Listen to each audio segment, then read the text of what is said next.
Hello students, कैसे हैं आप लोग। आई होप सभी अच्छे होंगे और आशा करती हूँ कि मेरी वीडियोस के साथ एंजॉय भी कर रहे होंगे और ठीक से पढ़ भी पा रहे होंगे।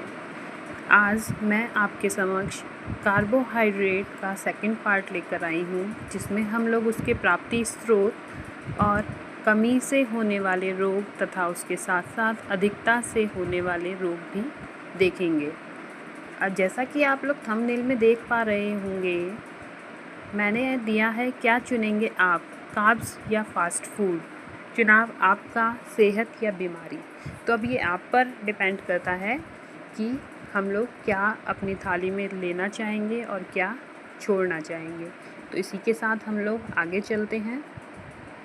सबसे पहले हम लोग देखते हैं कार्बोहाइड्रेट की प्राप्ति के स्रोत। अगर हम इसकी प्राप्ति के स्रोत की बात करें, वैसे तो सभी भोज्य पदार्थों में ये थोड़ी बहुत मात्रा में मिलता ही है, लेकिन अगर हम इसकी प्राप्ति अधिकांशतः कहाँ से होती है देखना चाहें तो दो प्रकार से हम इसको डिवाइड कर सकते हैं। पहला शर्करा या मीठे कार्बोहाइड्रेट और दूसरा स्टार्च। शर्करा युक्त कार्बोहाइड्रेट जो भोज्य पदार्थ हैं वो शक्कर, शहद, बूरा, गुड़, चीनी, किशमिश, खजूर, अंगूर, खुमानी और सूखे व मीठे फल। अब हम बात करते हैं स्टार्च युक्त कार्बोहाइड्रेट की प्राप्ति स्रोत। मीन्स जितने भी खाद्य पदार्थ जिनमें स्टार्च पाया जाता है वो इसके अच्छे स्रोत होते हैं। जैसे मोटा अनाज कौन कौन से हो सकते हैं, गेहूँ, बाजरा, मक्का, जौ आदि। इसके अतिरिक्त चावल, मैदा, विभिन्न दालें जैसे राजमा, मटर, लोबिया और विभिन्न कंदमूल वाली सब्जियाँ। कंदमूल वाली का मतलब होता है जड़ वाली, जैसे आलू, शकरकंद, अरबी, जिमीकंद एक्सेट्रा। फिर अरारोट, कच्चे केले, बादाम, काजू एवं अखरोट, ये सभी ऐसे खाद्य पदार्थ हैं जिसमें स्टार्च पाया जाता है। अब आप लोग सोच रहे होंगे स्टार्च होता क्या है। कभी आप लोगों ने आलू को कट करते हुए देखा होगा कि वाइट एक पदार्थ निकलता है उसमें, या फिर चावल को धोते हुए देखा होगा, दालों को धुलते हुए देखा होगा, वाइट कलर का जो पदार्थ होता है उसी को हम स्टार्च कहते हैं। नेक्स्ट वन, अब हम बात करते हैं कार्बोहाइड्रेट के अधिकतम से न्यूनतम प्राप्ति स्रोत में सबसे ज़्यादा कार्बोहाइड्रेट किससे मिलता है और उस पर धीरे धीरे कम मात्रा में किससे मिलता है। तो अगर हम देखें तो पहला जो है वो है शक्कर, गुड़, चीनी, खांड, शहद। इसके बाद इससे थोड़ी सी कम मात्रा में हो जाता है आलू व साबुदाना। देन अनाज, जितने भी अनाज हैं आपके, गेहूँ, मक्का, बाजरा आदि। फिर दालें। देन सूखे फल जैसे किशमिश, मुनक्का, खजूर, अंजीर। इसके बाद सूखे मेवे, अखरोट, बादाम, काजू, पिस्ता और मूंगफली। नेक्स्ट केला या अन्य मीठे ताज़े फल। एंड लास्ट वन इज जिसमें कि सबसे कम मात्रा में पाया जाता है वो है विभिन्न शाक भाजियाँ, मतलब सब्जियाँ जो हैं आपकी, उसमें बहुत कम मात्रा में कार्बोहाइड्रेट पाया जाता है। अब हम देख लेते हैं कार्बोहाइड्रेट के कार्य। हम कार्बोहाइड्रेट ले तो रहे हैं, लेकिन हमें क्यों चाहिए। बॉडी में कुछ तो रिक्वायरमेंट होगी ना, कुछ तो फंक्शन होगा इसका। तो हम देखते हैं क्या फंक्शन है हमारी बॉडी में कार्बोहाइड्रेट के। फर्स्ट वन इज़ शरीर को ऊर्जा प्रदान करना। कल भी जैसे मैंने आपको अपनी वीडियो में बताया था कि हमारी बॉडी के लिए फ्यूल की तरह काम करता है। जैसे गाड़ी को डीजल या पेट्रोल की ज़रूरत होती है चलने के लिए, वैसे ही हमारे शरीर को चलाने के लिए कार्बोहाइड्रेट की आवश्यकता होती है, क्योंकि ये हमें एनर्जी प्रोवाइड करता है। नेक्स्ट वन, नाड़ी संस्थान की रक्षा। अगर हम नाड़ी संस्थान की बात करें तो नाड़ी संस्थान और कोशिकाओं के लिए ग्लूकोज को ईंधन के स्रोत के रूप में प्रयोग किया जाता है। जब रक्त शर्करा की मात्रा सामान्य से कम हो जाती है तो मस्तिष्क में ग्लूकोज की कमी हो जाती है। ऐसी स्थिति में मस्तिष्क जो है वो अनियंत्रित व अनियमित संवेदना प्रेषित करने लगता है। मीन्स जो हमारा मस्तिष्क है वो प्रॉपरली वर्क नहीं कर पाता है। नेक्स्ट वन, प्रोटीन को कार्य करने में सहायता देना। प्रोटीन को कार्य करने में सहायता करने से मतलब है अगर कार्बोहाइड्रेट एनर्जी देने का काम कर रहा है तो प्रोटीन अपने कार्य को सुचारू रूप से कर पाता है। प्रोटीन का कार्य क्या है? टूट फूट की मरम्मत करना और वृद्धि एवं विकास, तो वो अपने कार्य को ठीक प्रकार से कर सकता है। नेक्स्ट वन, वसा के ऑक्सीकरण को सामान्य बनाए रखने में सहायक होता है। जब भोजन में कार्बोहाइड्रेट की मात्रा कम हो जाती है तो वसा का ऑक्सीकरण सामान्य रूप से नहीं हो पाता है और शरीर में कीटोन बॉडीज़ जो हैं वो उत्पन्न हो जाते हैं। और जब कीटोन बॉडीज़ हमारी बॉडी में डेवलप होते हैं तो हमारी बॉडी में अम्लीयता मीन्स HCl की मात्रा जो है वो बढ़ जाती है, जो कि हमारी बॉडी के लिए हार्मफुल होती है और इसी अवस्था को हम कीटोसिस कहते हैं। नेक्स्ट, विटामिन बी कॉम्प्लेक्स के निर्माण में सहायक। विटामिन बी कॉम्प्लेक्स के निर्माण में सहायक कैसे? लैक्टोज जो होता है वो प्राय अन्य कार्बोज की अपेक्षा पानी में घुलनशील होता है। कल पढ़ चुके हैं हम लोग ये बात। इसलिए यह आंत में अधिक समय तक उपस्थित रहता है, जिससे कुछ लाभदायक बैक्टीरिया उत्पन्न हो जाते हैं जो विटामिन बी कॉम्प्लेक्स का निर्माण करने में सहायक होते हैं। नेक्स्ट वन, कैल्शियम के अवशोषण में सहायक। लैक्टोज की उपस्थिति में आंतरिक कोशिकाओं की कैल्शियम अवशोषण क्षमता बढ़ जाती है। इस प्रकार कैल्शियम अवशोषण में कार्बोहाइड्रेट बहुत सहायक होता है। लैक्टोज किस में पाया जाता है? कल ही बताया है, दूध में, ठीक है। और दूध से हमें क्या मिलता है? कैल्शियम मिलता है। नेक्स्ट वन, पाचन संस्थान को स्वस्थ बनाने में सहायक। पाचन संस्थान को कैसे स्वस्थ बनाएगा? सेल्यूलोज, पैक्टिन, जिनका कोई पोषक मूल्य नहीं होता है परंतु आमाशय व आंत की मांसपेशियों की क्रमांकुचन मीन्स उनमें जो संकुचन होता है उसकी गति को तीव्रता प्रदान करते हैं।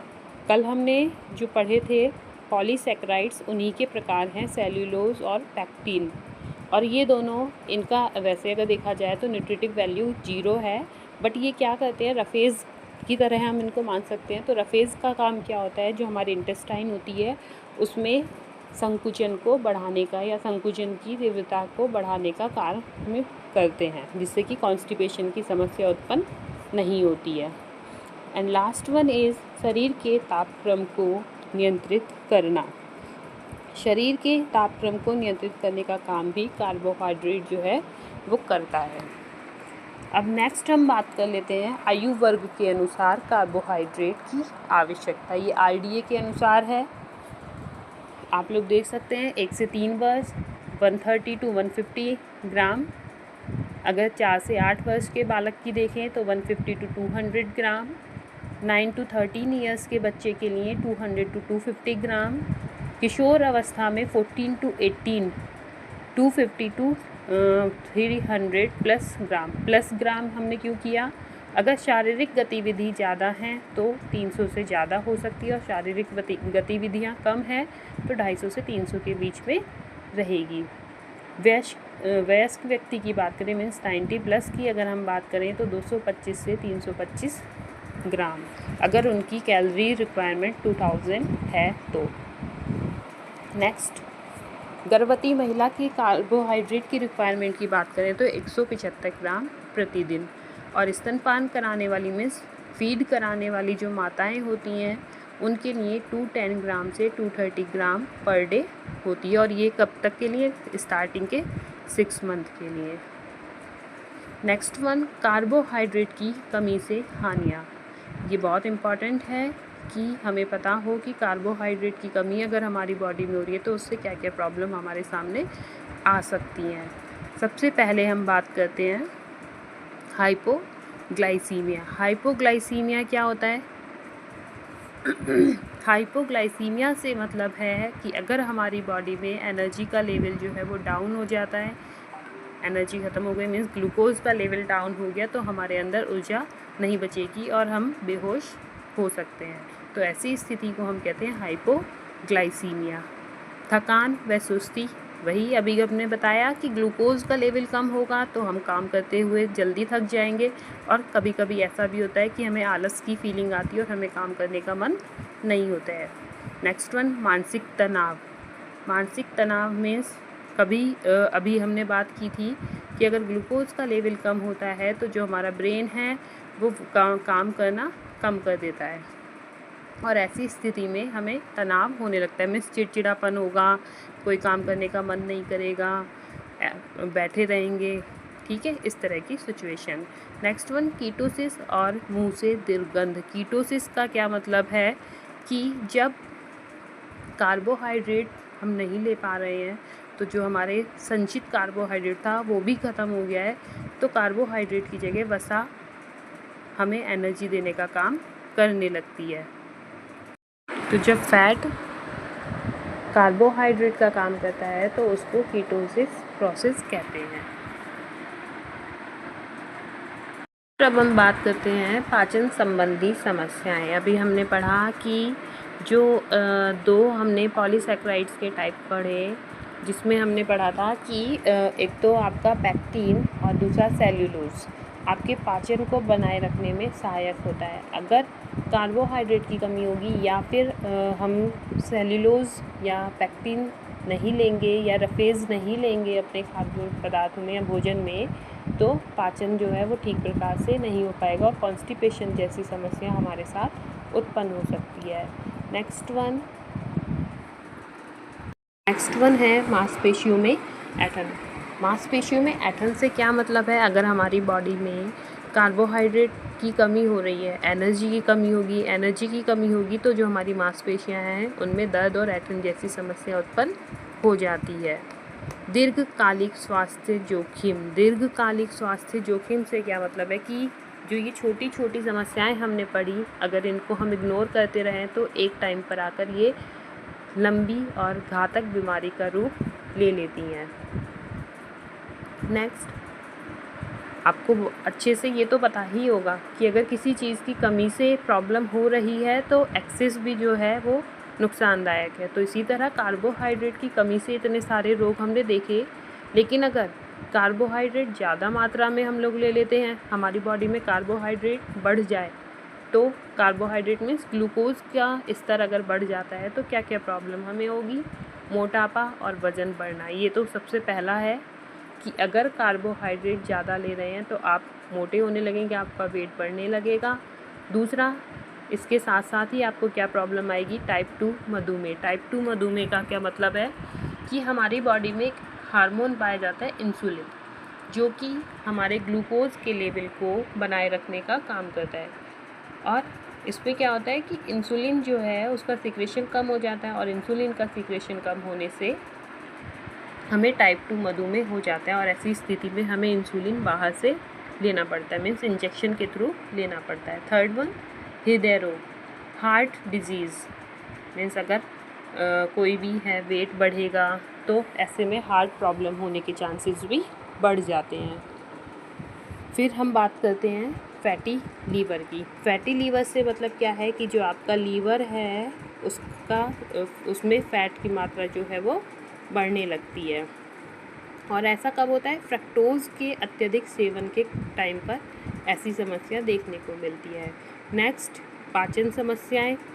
पाचन समस्याओं से मतलब है कि अगर हम लोग परिष्कृत कार्बोहाइड्रेट मीन्स मैदा, चीनी, इस तरह की चीज़ों का उपयोग ज़्यादा करते हैं, इनको अपने भोजन में अधिक सेवन करते हैं, तो कब्ज़, ब्लोटिंग जैसी समस्याएं देखने को मिलती हैं।